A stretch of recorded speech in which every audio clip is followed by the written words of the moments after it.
Le Christ est ressuscité. La victoire est sous nos yeux. Je vous annonce le menu. La victoire est sous nos yeux. Dans la première lecture de l'Apocalypse, c'est la lecture de l'Apocalypse que vous trouvez, ceux qui ne connaissent pas trop la Bible, c'est un des livres les plus faciles à trouver, c'est le dernier, qu'on appelle plutôt aussi le livre de la Révélation, qui est un langage apocalyptique, c'est-à-dire un langage imagé.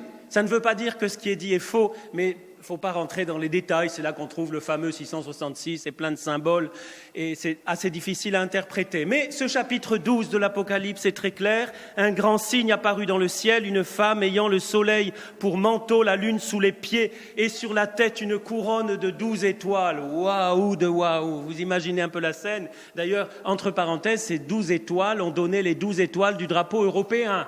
On le rappelle sans aucune politique, mais voilà, les 12 étoiles du drapeau européen, vous le dites à tous ceux qui ne croient pas en Dieu et tout ça, il faut leur dire l'origine, c'est les 12 étoiles qui sont sur la tête, la couronne donc de Marie. Mais après, ça se gâte. Un autre signe, je suis désolé de commencer l'homélie avec cet autre signe, mais vous allez comprendre pourquoi. Un autre signe apparut dans le ciel, un grand dragon rouge feu, avec 7 têtes et 10 cornes, et chacune des 7 têtes, sur chacune des 7 têtes, un diadème, sa queue entraînant le tiers des étoiles du ciel, les précipita sur la terre. Et qu'est-ce que fait ce dragon? Il se poste devant la femme qui va enfanter le sauveur du monde, bien sûr, et il est écrit afin de dévorer, le dragon veut dévorer l'enfant dès sa naissance. Il ne supporte pas, il a voulu tout foutre en l'air, pardonnez-moi l'expression, au début de la création, avec la fameuse pomme, c'est pas une pomme d'ailleurs, c'est un fruit, de l'arbre, Adam, Ève, tout ça, vous connaissez. Et puis alors pendant des siècles, Dieu a essayé de réparer, il avait un plan B, il a préparé son plan B, c'est Jésus, et voilà que le démon revient, le dragon, pour essayer d'arrêter, de tuer dans l'œuf, c'est le cas de le dire, le sauveur du monde. Quel combat! Et j'ai une très mauvaise nouvelle pour vous, mais qui va se transformer en bonne nouvelle, rassurez-vous, restez, ne sortez pas. C'est que ce combat n'est pas terminé, car malheureusement, encore une fois, le découpage du lectionnaire nous enlève une grande partie de ce texte, parce que sinon la messe est trop longue, comme ici elle dure 1h30, 2 heures. 2 heures? Non, rassurez-vous. Mais comme c'est déjà assez long, alors on coupe un peu les lectures, parce que sinon les pauvres paroissiens, ils trouvent que c'est long la messe. Voilà, alors que c'est la parole de vie, c'est la parole qui change ta vie. Alors ouvrez vos Bibles à la maison et apportez-les à l'église, ceux qui viennent à l'église d'habitude, et vous irez voir la fin de l'Apocalypse, ça finit très mal, le chapitre 12, le dragon se mit en colère contre la femme, il est furieux, j'aurais plein d'histoires à vous raconter, mais je résiste à la tentation, ça va être trop long, de comment le dragon ne supporte pas Marie. Entre parenthèses aussi, cette femme c'est à la fois Marie et à la fois l'Église, mais ça on ne va pas y revenir. Le Concile Vatican II explique bien ce lien indissociable entre Marie et les enfants de Marie, c'est-à-dire l'Église. Et bien justement ici, le dragon se mit en colère contre la femme, il partit faire la guerre au reste de sa descendance. Ceux qui observent les commandements de Dieu et gardent le témoignage de Jésus. Il y a le dernier verset, je ne le commente pas, qui est un peu bizarre, il se posta sur le sable au bord de la mer. Parce que si j'insiste trop, vous n'irez plus à la plage. Voilà. Bon, on en parlera une autre fois de ce dernier verset. Mais voilà, alors peut-être certains se disent, mais alors moi je veux pas la colère du dragon, du démon, du mal, alors je ne vais pas suivre les commandements de Jésus, je ne vais pas honorer Marie, je ne veux pas être, parce que sinon... Les amis, je suis désolé, mais ce combat, il est pour tout le monde. Le combat du mal, et il n'y a pas besoin de la parole de Dieu pour se rendre compte que ce combat n'est pas terminé. Mais le paradoxe, et je vous annonce tout de suite le programme, c'est que le combat n'est pas terminé, mais la victoire est assurée. On répète ensemble, le combat n'est pas terminé, mais la victoire est assurée. Amen ou pas amen? Ça, tout se résume là-dedans. Et c'est le paradoxe. C'est le paradoxe de cette petite jeune fille de 14-15 ans. Alors, selon les exégètes, il n'y a pas son âge dans la Bible, mais Marie n'avait pas plus que 14-15 ans, peut-être 16 maximum. Et que cette petite jeune fille, à peine jeune fille, de Nazareth, dans un trou perdu, pardonnez l'expression, que peut-il sortir de bon de Nazareth? Eh bien, Dieu est venu, Dieu est descendu, la toute-puissance, le Dieu tout-puissant a pris sous son ombre Marie et il nous a donné par elle le sauveur du monde, Jésus, vrai Dieu, vrai homme, en dehors duquel il n'y a pas de salut. Nous découvrons ce paradoxe dans cette femme nommée Marie, ce paradoxe d'une victoire, d'un combat et d'une victoire qui est assurée. Et c'est tout le mystère de l'Assomption. Alors, comme je suppose que tous n'étaient pas nés en 1950, ou en tout cas que vous n'avez certainement pas lu le dogme de l'Assomption, je ne fais pas lever la main pour ne pas vous humilier, mais je vais me permettre de vous en citer quelques petits passages pour que vous vous couchiez moins bête. Voilà. Donc, le 1er novembre 1950, le pape Pie XII, dans sa lettre, attention, c'est du latin, Munificentissimus Deus, je ne vous demande pas de répéter parce qu'on est dimanche matin, Munificentissimus Deus, écrit, c'est pourquoi, après avoir adressé à Dieu d'incessantes et suppliantes prières et invoqué les lumières de l'Esprit de vérité pour la gloire du Dieu Tout-Puissant, qui prodigua sa particulière bienveillance à la Vierge Marie pour l'honneur de son Fils, roi immortel des siècles et vainqueur de la mort et du péché, pour accroître la gloire de son auguste mère, c'est le langage un peu de l'époque, mais il faut passer au-delà et pour la joie et l'exultation de l'Église, par l'autorité de notre Seigneur, des bienheureux apôtres, nous proclamons, déclarons et définissons que c'est un dogme divinement révélé, que Marie, l'Immaculée Mère de Dieu, toujours vierge, à la fin du cours de sa vie terrestre, a été élevée en âme et en corps à la gloire céleste. Et si vous lisez, c'est une longue lettre, je ne vais pas toute la lire, mais vous verrez qu'il y a partout, souvent il y a cette victoire du Christ qui est invoquée. Par exemple, c'est pourquoi l'auguste Mère de Dieu, unie de toute éternité à Jésus-Christ d'une manière mystérieuse, par un même et unique décret de prédestination, immaculée dans sa conception, généreuse associée du divin Rédempteur, etc., a obtenu comme suprême couronnement de ses privilèges d'être gardée intacte de la corruption du sépulcre, en sorte, écoutez bien, que, comme son Fils, déjà auparavant, après sa victoire sur la mort, elle fut élevée dans son corps et dans son âme à la gloire suprême du ciel où reine, elle resplendirait à la droite de son Fils, roi immortel des siècles. C'est-à-dire quand Marie, qui est une créature, qui n'est pas Dieu, Marie, même si elle est parfaite, elle n'est pas Dieu, en Marie se manifeste la victoire du Christ sur le mal. C'est-à-dire la victoire quand nous levons les yeux, nous regardons Marie, pas forcément. Si les statues vous aident, regardez une statue. Si une icône vous aide, regardez une icône. Si rien vous aide, fermez les yeux. Et vous imaginez Marie, avec tout ce qu'on sait d'elle, c'est la plus belle des femmes. C'est la femme la plus belle. Joseph, il a eu de la chance. Ah bah ouais. Eh bien oui, Dieu lui a donné la femme la plus belle au monde. Eh bien, en la contemplant, et particulièrement dans ce mystère de l'Assomption, où elle monte au ciel avec son corps, les amis, vous vous rendez compte? Eh bien, nous contemplons la victoire de Dieu, la victoire du Christ sur toute forme de mal, puisque s'il a vaincu la mort, il peut tout vaincre. Et Dieu sait, il n'y a pas besoin de la parole de Dieu pour voir que le mal fait des ravages.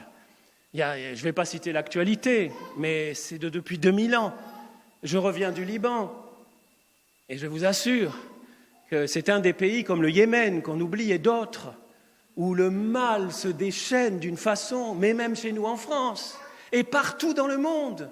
Alors face à ce mal épouvantable qui fait tant de dégâts, il y a 2 solutions.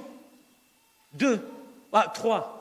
Une que j'écarte tout de suite, c'est d'être du côté du mal et être opérateur de mal. Ça, je suis sûr qu'aucun de vous ne le veut. J'espère quand même. Une deuxième solution, c'est désespérer, c'est dire, mais où va-t-on, mamma mia, mais c'est la fin du monde, mais tous ces incendies et ça, et le corona, et les variants, et les machins, et les divisions, et la violence, Et là, vous vous mettez dans vos fauteuils et vous vous bourrez de neuroleptiques, de machins, de cachets, voilà. Ou bien, si c'est le cas, si vous vivez une dépression, faites-vous aider. Ça peut nous arriver à tous, ça peut m'arriver à moi. Ou bien, Dernière solution, qui est la meilleure. On regarde Marie, on regarde Jésus, la victoire est assurée.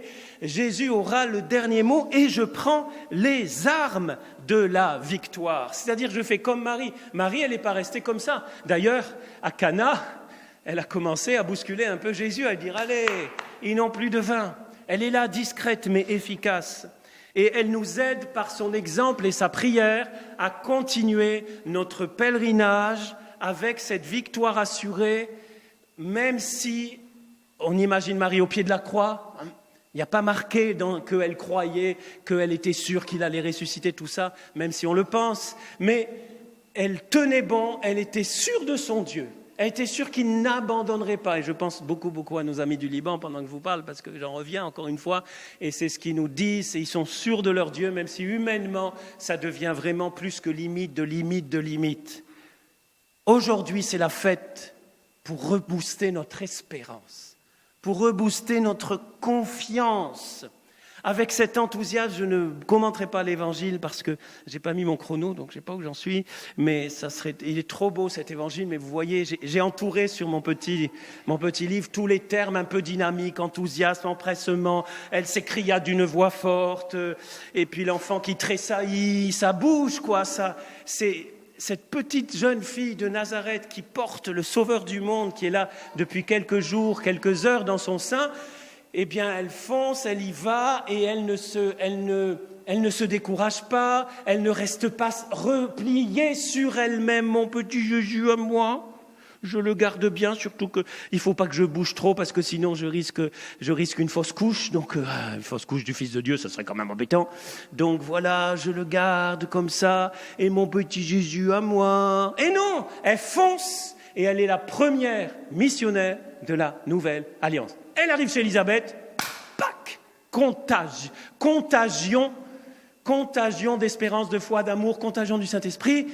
Et voilà qu'elle partage, elle donne cette victoire. Et j'aimerais finir avec ça parce que notre petite sœur a hâte d'être baptisée et je la comprends. Eh bien, ça c'est essentiel. Elle ne garde pas, elle partage cette victoire annoncée car c'est le Sauveur qu'elle vient porter. C'est celui qui va écrabouiller le dragon. C'est celui qui va écrabouiller la mort, c'est celui par lequel nous pouvons être victorieux même quand nous avons l'impression que tout va mal. Les amis, je m'invite, Pierre, moi aussi je m'invite à moi-même. C'est super quand on est prêtre parce qu'on se prêche à soi-même aussi. Donc je vous invite à vous installer dans la victoire de la résurrection du Christ, car si Marie est montée au ciel, c'est parce que le Christ est ressuscité, il est vivant, il est là, vous le sentez, vous le sentez pas, je m'en fiche. C'est pas ça qui est important. Le sentiment.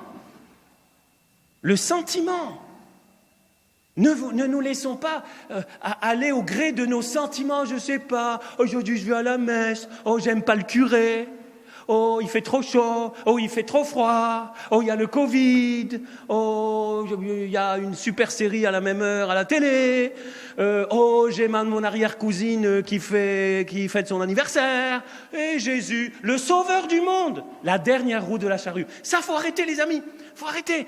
Vous voulez être heureux, oui ou non ? Moi, pas tellement. Hein. Vous voulez être heureux, oui ou non ? Oui. Ah, vous voulez, ceux qui écoutent en différé aussi, j'espère que vous avez répondu oui. Il n'y a pas de bonheur, il n'y a pas de joie durable en dehors du Sauveur, car le combat n'est pas terminé, mais la victoire est assurée. Et c'est la joie de la victoire. Qui se rappelle de la victoire de 1945 ? Ah, c'est bien, l'Assemblée est assez jeune alors. Hein. Regardez les images de la victoire de 39-45. Waouh! Regardez la joie de notre ami Majed, que nous avons revisité après son opération pour qui vous avez prié, qui avait une scoliose en forme de S. Mais sa joie sur son visage de la victoire de la science et de l'opération, une arthrodèse qui, grâce à la générosité de parrain marraine, a pu avoir sa colonne redressée et grandie de 4 cm et sa vie va être complètement transformée. La joie à chaque fois qu'il y a une victoire médicale, victoire professionnelle, victoire sur l'ennemi, victoire sur toutes sortes d'ennemis. La joie de la victoire. La véritable joie, elle nous est donnée par le Seigneur. C'est pour ça qu'on est dans la joie, même si c'est une joie qui peut être douloureuse, comme disent les orientaux, une joie marquée par la croix, une joie qui n'évacue pas la souffrance, mais qui la transfigure, qui la transforme. C'est facile à dire comme ça au micro. Bon. Mais je vous assure, je suis sûr que beaucoup d'entre vous, vous pourriez venir témoigner de ce que je vous dis, que c'est vrai. Voilà. La foi dans l'Assomption céleste de Marie dans son corps, dit Pie XII, rendra plus ferme notre foi en notre propre résurrection et la rendra plus active. Voilà, en conclusion, mon souhait d'Assomption. Je vous le relis, c'est Pie XII, 1950, dogme. La foi de l'Assomption céleste de Marie dans son corps rendra plus ferme, et Dieu sait si nous en avons besoin, notre foi en notre résurrection. Si vous êtes chrétien, je ne vais pas vous frapper, hein. Si vous êtes chrétien, vous vous dites chrétien et vous croyez en la métempsychose ou la réincarnation, je vous attends à la sortie. On va parler. C'est incompatible. Et je suis sûr qu'il y en a ici qui croient en la métempsychose ou la réincarnation. Vous avez encore une demi-heure pour laisser ça de côté et renoncer. Sinon, vous n'êtes pas chrétien, tout simplement. La réincarnation est la négation totale de la foi chrétienne. Parce qu'elle s'attaque directement au cœur de la foi chrétienne, qui est la résurrection du corps. Et de l'unique corps que Dieu m'a donné. Je n'avais pas mis ça sur ma tablette, mais je sens qu'il faut que je le dise. Avec tout l'amour de mon cœur. Et avec toute la fermeté qu'il faut. Parce que quand on met trop de... Ouais. Non. T'es libre, tu choisis. Je ne critique absolument pas les personnes qui croient en la réincarnation. Hein. Et les philosophies qui ont ça. Non, respect. Mais moi, je suis chrétien, je suis désolé. Je pense qu'il y en a dans l'Assemblée qui sont chrétiens comme moi, et que c'est absolument incompatible. Il faut appeler un chat un chat. Parce qu'aujourd'hui, c'est la grande bouillie, vous savez, c'est la religion faidate, on dit en italien. C'est faidate, c'est bricolage, vous savez, monsieur bricolage. Enfin, non, il ne faut pas faire de pub, mais vous savez, je bricole, allez, je prends ça de la foi. Oh, ça me plaît. Tiens, puis je vais prendre ça d'une autre religion, puis je vais prendre ça d'une philosophie, puis je vais prendre ça du New Age, puis je vais prendre ça de certaines soi-disant révélations, puis je me fais ma petite sauce à moi. Ça ne vous donnera jamais la joie et jamais la victoire. Amen ou pas amen? La victoire, elle est en Jésus ressuscité. C'est d'une simplicité tellement grande. Mais nous compliquons les choses, y compris les prédicateurs, ils font ce qu'ils peuvent. Voilà. Donc, pour finir, c'est super, elle s'est endormie. Magnifique. Pourtant, d'habitude, quand je m'excite comme ça, les enfants pleurent. Mais là, elle s'est endormie. Donc, les amis, c'est génial. Parce que cette victoire commence au baptême. Et c'est ce qui va se passer paradoxalement dans la foi, dans l'âme de notre petite sœur. C'est-à-dire qu'elle va être plongée dans la mort et dans la résurrection du Christ. Et comme dit saint Paul, vous tous que le baptême a unis au Christ, vous avez revêtu le Christ. C'est-à-dire que le Christ va revêtir, pas que de l'extérieur, mais par le Saint-Esprit de l'intérieur, notre petite sœur. Et la victoire, grâce au sang de Jésus, grâce à sa victoire sur la croix et à sa résurrection, Kylie Louise entame maintenant un chemin absolument fantastique, quel que soit après son avenir. Et ça, chers parents, alors je me permets de le dire à tous les parents présents, ou si vous connaissez des parents qui veulent faire baptiser les enfants à l'église, je vous avoue que j'hésite de plus en plus à baptiser les enfants. Allez, on va être direct, hein, parce que ça suffit de mettre des formes. Vraiment, on hésite de plus en plus à baptiser les enfants. Pourquoi? Vous savez la condition pour baptiser les enfants? Vous la connaissez? Vous savez? Normalement, au début de l'église et dans beaucoup d'églises, on ne baptise que les adultes. Pourquoi? Parce qu'on le choisit. On ne va pas imposer à cette petite enfant quelque chose qu'elle n'a pas choisi. Mais nous croyons que dans son cœur, elle a plus de foi que nous. Moi, je crois que Kylie Louise a plus la foi que moi. Parce que la foi, ce n'est pas d'abord dans la tête. Et je suis sûr que si elle pouvait parler, elle avait la conscience pour exprimer, à dire « Je veux être baptisée, vite, arrête-toi de prêcher, moi je veux être baptisée !» Parce que les enfants voient Dieu. Les enfants voient Dieu. Dans leur cœur, ils sont purs, il y a du péché quand même, hein, Mais c'est pour ça qu'il y a le baptême aussi, pour la libérer complètement du péché. Mais le péché originel. Mais voilà. Par contre, pour que ce qui est semé maintenant puisse grandir, il faut que papa et maman ils fassent quelque chose. Hein. Ils s'engagent, que ce n'est pas que des mots. Je vous regarde dans les yeux devant tout le monde. Hein. Voilà, j'ai jamais fait ça. Hein. Je crois qu'on n'aura plus de baptême à Saint-Roch bientôt, peut-être. Non, mais là, vraiment, et même si les parents, vous n'avez pas une foi forcément très forte ou très... Et même à la limite, c'est là où l'Église est très large, un des deux ou ne croit pas vraiment ou quoi, mais vous vous engagez à donner les clés, à donner les instructions nécessaires, ce qu'on appelle le catéchisme, après, à partir de l'âge de raison, pour que... Mais déjà, sans attendre.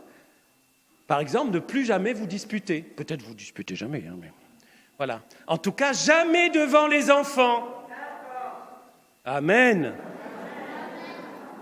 Les couples présents, vous pouvez vous disputer, mais en privé, sans vous taper. Hein. Voilà. Après, vous vous demandez pardon avant d'aller vous coucher. Hein. On se demande pardon. Hein. Non, on ne se demande pas pardon. Toi, tu n'es pas d'accord, Jérôme. Bon, on en verra. Ah, c'est génial. On part en live, là. Je vais m'arrêter. Hein. Je n'avais pas prévu ça, mais vraiment, les amis, c'est très important que l'éducation chrétienne, ça ne commence pas à 7 ans avec le caté ou à 6 ans. C'est déjà commencé. Priez avec votre enfant. Tous les soirs, hein, je vous salue Marie, à notre Père. Et puis, transmettez cet amour, ce pardon, ces valeurs de l'Évangile. Ça, c'est magnifique. Et je sais que vous voulez le faire, sinon, je n'aurais pas accepté, de toute façon.